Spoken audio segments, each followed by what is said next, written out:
Hello crafters, I'm Sarithray and welcome to another video that I filmed months ago and I'm just now getting around to filming. We're talking about Biscornu today. Biscornu?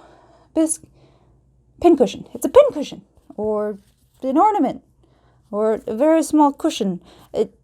Something. Whatever, they're cute.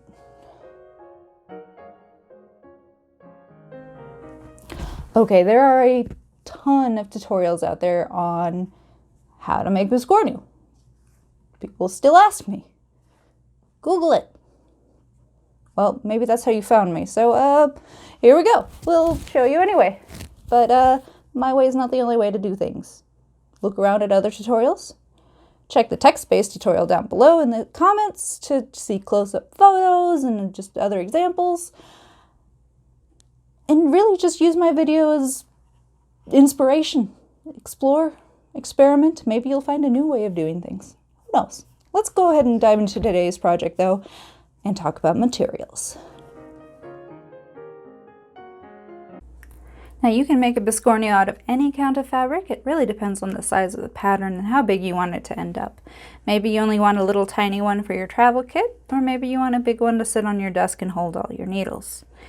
This 80 by 80 pattern, for example, will end up at nearly 6 inches on 14 count, but just under 3 inches on 28 count, which is a little bit more reasonable size for a Biscornu. But if you want a huge one, don't let me stop you. The bigger, the better. Now, find your pattern first so you know exactly how much room you need. You'll want to look for a perfectly square pattern. You can search for Biscornu patterns in particular, but any pattern that fits in a square will work. So you'll need enough fabric to make 2 squares of the same size. Now you don't need a ton of room around the edges as you're going to trim it down when you go to assemble it anyway, but you may want to leave a little bit of extra room just to avoid it fraying while you work. Naturally, you'll need the usual needle, thread, scissors, and so forth, but you might also want to pick up some buttons or a bit of ribbon to accessorize it with, and I'll show you how that looks later. For now, let's get into actually building this thing.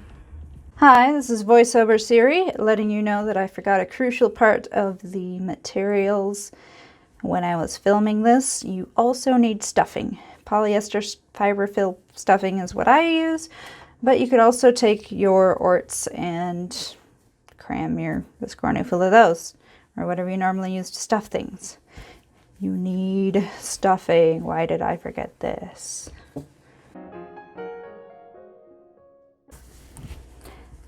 Now the first thing you want to do is backstitch a square onto your fabric. I like to do the backstitch border first before I stitch the pattern, which is why I have those little lines at 5 and 10 stitches. It makes it easier to keep track of where you are on the pattern, and also you know you are not going to run out of room on your cloth. Now on 28 count I would make my stitches over 2 holes. That way they're not too small to work with, as you're going to have to stitch through them when you go to assemble them. But you can leave the border for last either way. It's up to you. Regardless, you'll need to make 2 of these of the same size. Now this is the most tedious part for me, so I like to get both out of the way as soon as possible. You can stitch them both on the same piece of fabric like I did here. Eventually you'll need to separate them, but sometimes it's easier to work on a larger cloth so that you can put it on your Q-snap or hoop. But you can also just cut them out in advance and work on them individually. Now, I've obviously already stitched up this design in advance so that I can assemble it on camera today. It's actually part of a swap we're holding over on the Pixel Stitch Discord. Jenna was awesome enough to help organize the swap, and by sheer stroke of luck, I got her paired up with her. Since she likes Animal Crossing, her favorite color is orange, and the swap took place in autumn, I knew exactly what I wanted to do. So I've got all the different autumn items. Now, if you're watching this, I've already shipped it off to her, so don't worry about spoiling the surprise. But I will leave a link down below for the Discord if you want to join in on the next swap. Alright, let's get to assembling. We actually need to cut these 2 squares out. I'm not going to leave a ton of room around them, like I said before.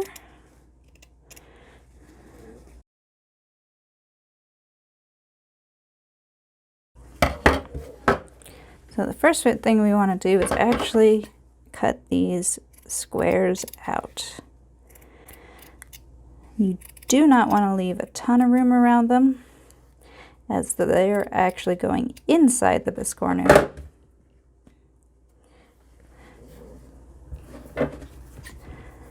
but you also don't want to cut too close to the back stitch.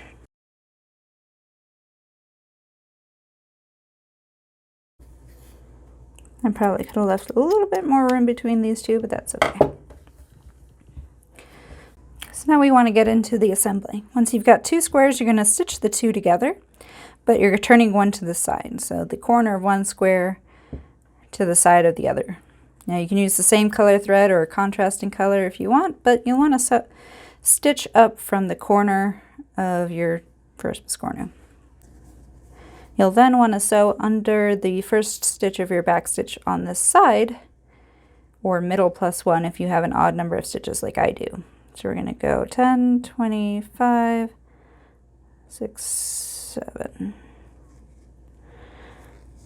So you'll notice I'm not going into the fabric, I'm just going under the back stitch. And you'll fold these edges in as you go. So you'll then, make sure I'm on camera here, stitch under the back stitch of both in line there. You see that? And pull it through. And do the same thing with the next one. Stitch under the back stitch.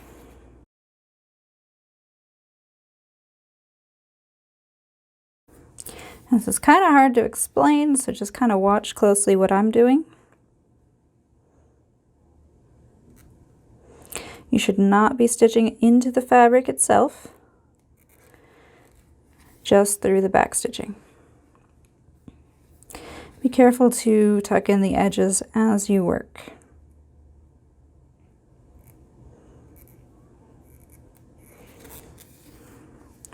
Sorry about my nails. I know they're nasty. I'm a crafter.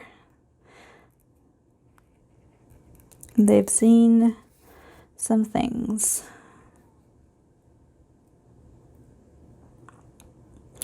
So you're going to keep going like this all the way around.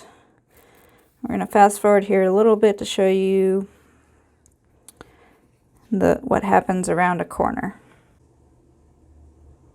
All right, when you get to your first corner, you're going to want to be extra careful. It can be a little bit tricky going around the corners, but you want to basically continue as you have been, just stitching through the back stitch.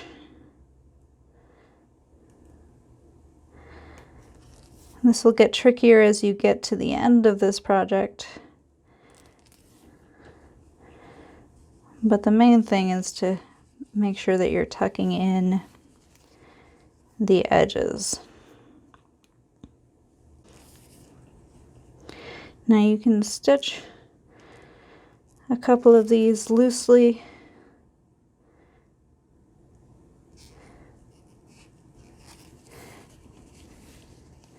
And then cinch it up.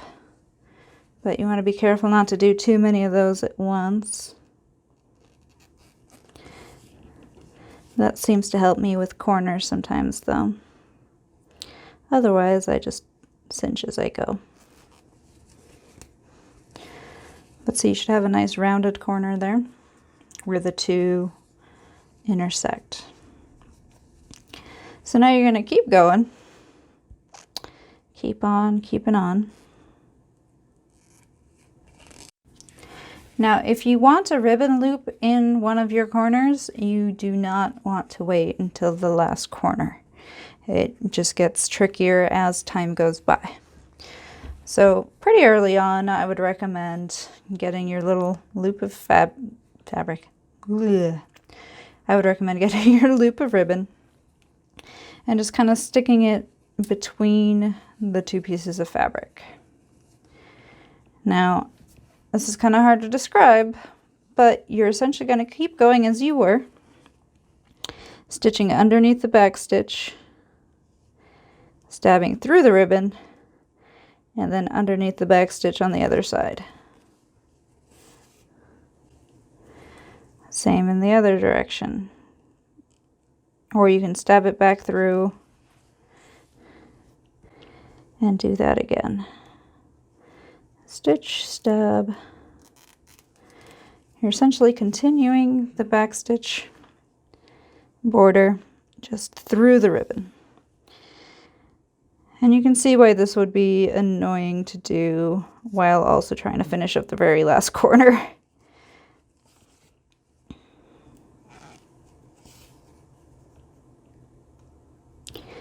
If you want it to be on a specific side of your design, make sure that you start 1 or 2 sides away from that corner. That way it's not your first and it's not your last corner either. The last thing you want to do is overcomplicate this. Now you can try to do it right on the corner, but I usually just do it to one side of a corner. Now, keep going all around the edge until you have the last 2 sides open, and we'll do something else.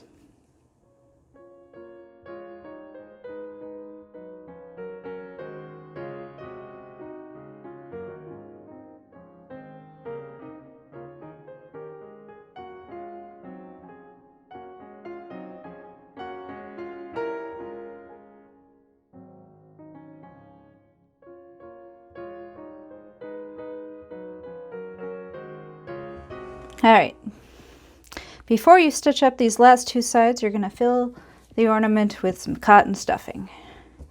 Now you actually want to stuff it pretty tightly, like more than you think that you're going to need. Might actually need to go get some more. Nah, it should be okay.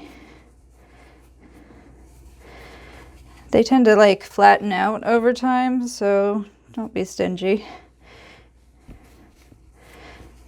You can use, I use a chopstick. You can use it like a pen or something to make sure that the corners get properly stuffed. Now if you want, you can also add like potpourri or something to make it smell nice, or, you know, whatever. Alright. And then you'll want to get back to stitching. Continue stitching around the edges. It's going to be a bit more annoying now because you'll have to like push the stuffing back in as you go.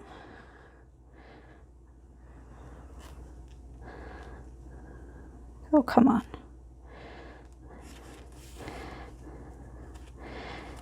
The main thing is to take your time.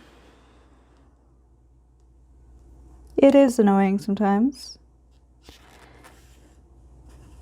but it's not as bad as it looks. I'm just really tired. Pro tip, guys, don't film YouTube videos on very few hours of sleep.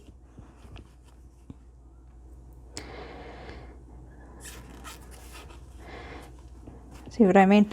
Meh. Alright, I'm gonna sit back down and finish this up.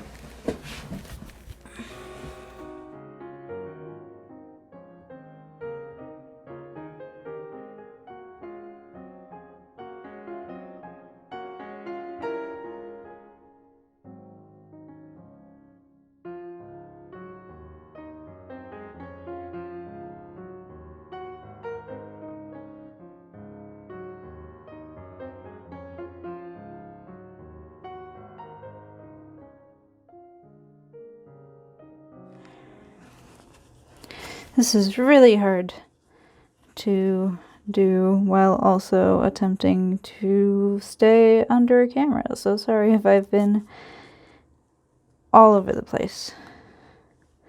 Let me let my thread hang to spin out so it's not all twisted.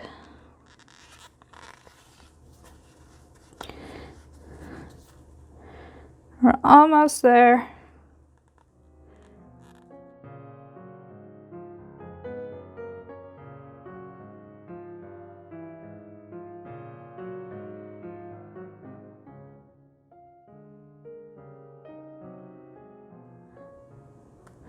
This last bit likes to curl in on itself, so sometimes it's hard to get that last stitch even. Just use the needle to tuck in the fabric and pull out the piece you need. And once it's stitched up, I like to just tuck the thread along the side so it's not coming undone easily. You don't have to go this far, but whatever. And there you go. So once you've sewn up that last side, keep your needle threaded. There's one little step to do. You'll notice that most of these are cinched in the middle. You make a single stitch through the center of both pieces of fabric to create that dip and make that unique shape. Now, in some Biscornu, I use the same color as the center stitch on the top of my pattern. So you'll see this is green because the center of my pattern is green. It's hard to tell, but that 1X right there is done like 3 times just to be safe. But it blends in, so you don't have to, see it. I don't have a good example of this on hand, but you can also use the center with a button. That's probably what you've seen the most online. Or you don't have to cinch it at all. You can just leave it puffy. That's up to you. They're pretty cute, puffy. Although this one, the yellow button might look cute. I don't know. Boop. That's fine. I've just gone insane at this point. I tend to eyeball it. You can measure it or count it out, whatever. This pattern I specifically left open in the middle so that I could use a button. Come on. I want it to be centered more or less. Does that look centered? No, it should be centered with that butterfly. So let's try to move it over a couple. This is tricky just because of the stuffing in the middle, so you have to like really pinch it. And that should line up with, yeah, that's good. All right. Now you could have just a button on the bottom. Like this one is the normal stitch on top and a button on the bottom. Keep it cute. So you don't have to have a button at all if you don't want. Now this one's dirty. Just a simple 2-hole button will do. Whatever you'd like. For this one I wanted to do a button on both sides. Now I took some plain white buttons and painted them so that they would be Animal Crossing themed to fit with the Biscornu. But you can use just any old button that you think will go with your project. Painting them was kind of an experiment for me, one that I am not sure worked out. I would definitely want to try this again, but you'll see where the paint's already chipped on that one, but what can you do? So let's, come on. There we go. Now you could do the button just on the top or just on the bottom. Or what I'm gonna do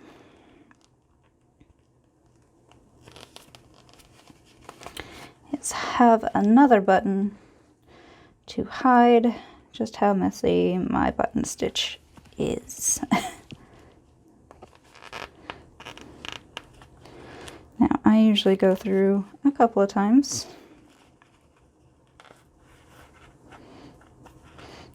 to make sure that it's cinched through and that it's not going to come undone or anything.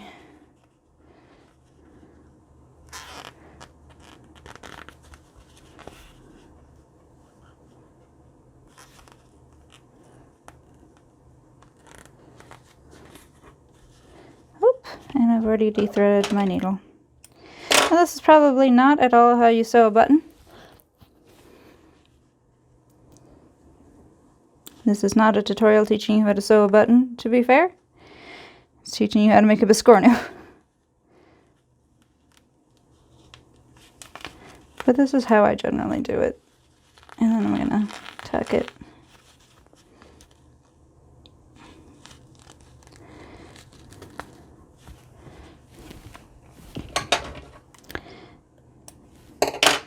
And there you go. You have a finished Biscornu. They definitely can get a little bit addictive once you've gotten the hang of how to put these together. But trust me, you could never have too many. Never. There's more over there. I'm not going over there right now. It's fine. But here's my cute little Animal Crossing fall Biscornu, complete with a fossil and a pitfall trap. Look, it's already scratched off in the middle there. Painting buttons didn't work. Maybe next time start with a blue button. That's okay.